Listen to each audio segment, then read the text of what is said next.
Bienvenidos a un capítulo más de Conversaciones Bestiales y el día de hoy tengo un tweet. Lo vamos a tener en inglés, pero ya saben que cuentan con el subtítulo. Aquí tenemos a Ashok Rao. Ashok es un beast en todo el sentido de la palabra.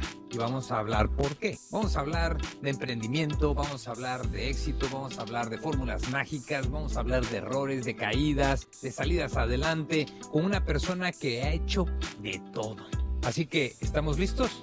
Directo, al punto y sin anestesia. Conversaciones Bestiales con Ashok Rao. Empezamos. Well, Ashok, here we are. That's right. Thank you very much for letting us in one of your homes, right? This is true. This is Songkran to all the people that they're watching us. Songkran is a Thai restaurant in the Houston area. And I'm not going to try to be nice with you, but this is the best curry I ever tried in my life. Thank you. If you like curry, this is the place to come, Songkran. Well, it's one of the things that we're going to talk with Ashok. And we're going to start with the first question, really quick. You have to describe yourself. Who are you in 60 seconds? In 60 seconds? Yeah, I know that we can have like a week, sure. But in 60 Sure. seconds. I'm 75 years old. I'm originally from India, moved to this country 54 years ago.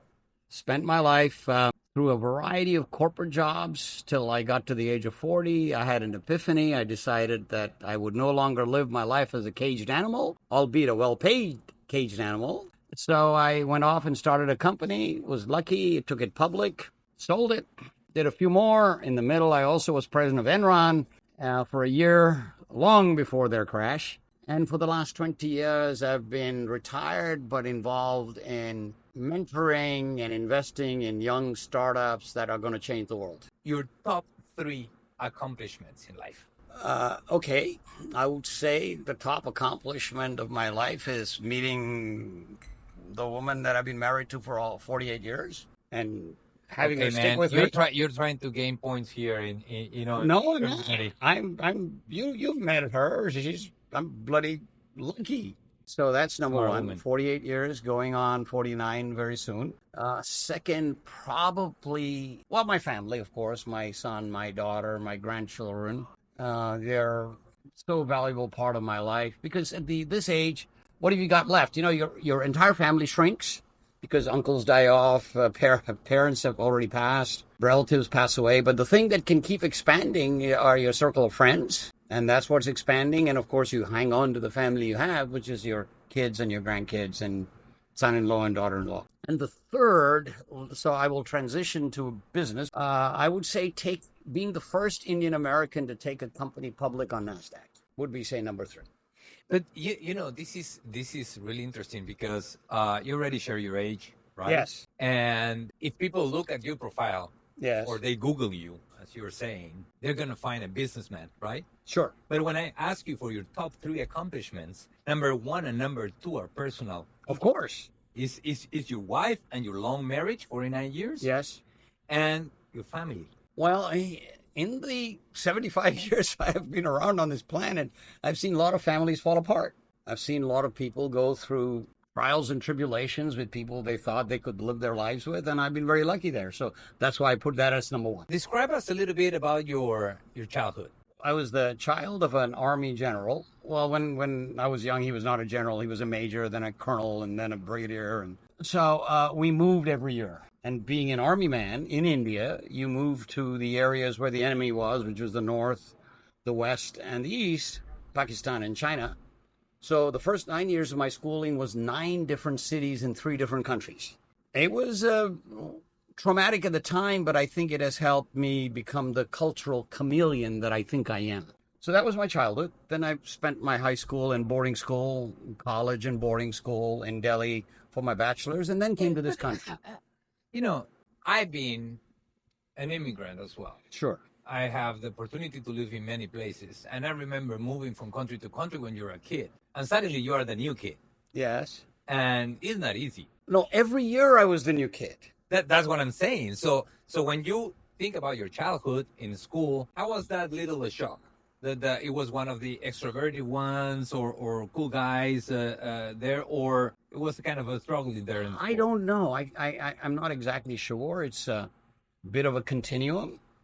I do think that it all ended up with giving the inputs into who I am today. I'm fairly adaptable. I'm culturally adaptable. I can mix and match with most people.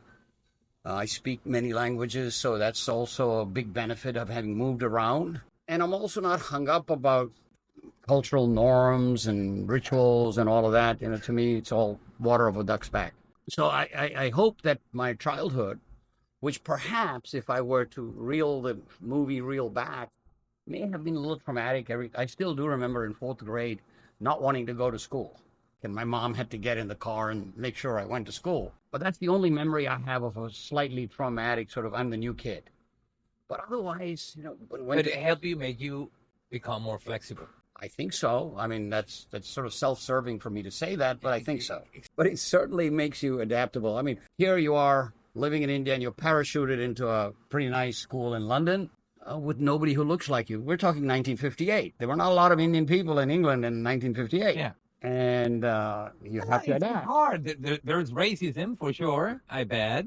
Yeah, maybe. My mom thought that racism cost me being first in school. I ended up second because she thought that I was, you know, my scores were better than the kid who got the first prize and I got second. But it didn't bother me in those days. I don't know. It didn't bother me. No, for me, it bothered me. It bothered me. It was hard. You know, I moved to a different country. Hey, wait a minute. School. You're a lot lighter skinned than I am. That doesn't matter. I was a cholito. Racism is more about color. That doesn't. And I moved from Peru to Mexico. Imagine. Which, if we're gonna talk about being cholos or the racist part, we are like kind of similar.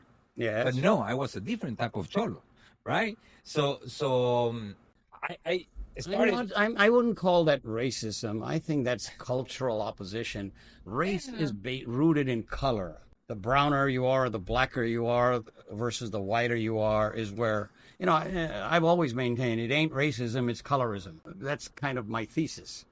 Colorism. But it can go all the ways, right? Well, I mean, just look at Cuba or look at Brazil. Or the Dominican Republic with Haiti. Who are the high-placed Brazilians? They're all light-skinned. Who are the low-placed Brazilians? They're all dark-skinned. I was just listening to a radio show this morning driving in. We're talking about the plight of the blacker Brazilians.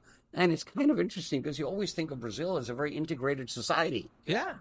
But they were talking about blacker Brazilians. And it's a fact. Even in India, the first thing parents and grandparents will ask when a child is born is the child fair, light-skinned? No This way. this is a remnant of colonialism. Colonialism was run by the whites. England, France, Germany, Netherlands, Norway, Sweden, Spain, Portugal. Light-skinned people ruling dark-skinned people. So all of a sudden, over the last 600 years, dark-skinned people started to look up to white as saying, that's the better color. So today's world, darker skin, less opportunity? Not sure anymore. Certainly, it's easier, let's say in the United States, if you're white than if you're black. However, if you are from one of the cooler countries, like India's all of a sudden become cool, it's okay. I mean, 50 of the top 100 companies on earth are run by Indians. Microsoft, Google, IBM, Adobe, they're all run by Indians. Yeah. So I think that switch has happened, but it's kind of related to one or two countries. But color still dominates. It's funny because in Latin America, there's a lot of colorism, like you say, like of course racism. Part of See, that. but it isn't race; it's color. It's color. It's we Yes. conflate race with color. and Anyway, we've segued into something you really weren't talking about. why not? We talk about interesting stuff here. So this is, I think, this is a topic that is interesting and is related to the guys that are listening to us in the podcast, because you know in Latin America or in Mexico, whatever, is also a big problem. Of course. When That's you why I don't cited Brazil, Cuba, all these countries where Yes. Mexico, Yeah. to be light-skinned is good. To be dark-skinned is not so good. I remember an article that I read in Times Magazine. I think it was like 15 years ago. That the title was "Is Mexico blonde?" Yeah. Because every single advertising effort in Mexico was, portraying blonde people. Yes. Which is not the case. But well, when did you decide to become an entrepreneur? At the age of 40. I was always entrepreneurially inclined. Here's my theory, if we can do a little segue. People are either entrepreneurially inclined or they're not. It's not inherited. It's not genetic. I call it a virus. It's a random virus that infects the population of this planet randomly. You could be born to a very conservative individual who's been a government bureaucrat, and you could be entrepreneurial. You could be born to an entrepreneur, and you could be very non-entrepreneurial. I think it's 5% of the world is entrepreneurially inclined. Only 5%? Only 5%. Truly, because what do I mean by entrepreneurial? I mean the capacity to handle risk. Risk that could put you in the poorhouse if it didn't work. You're an entrepreneur, I'm an entrepreneur. We know that feeling. The high you get when you do it and the lows that you can handle when it doesn't work.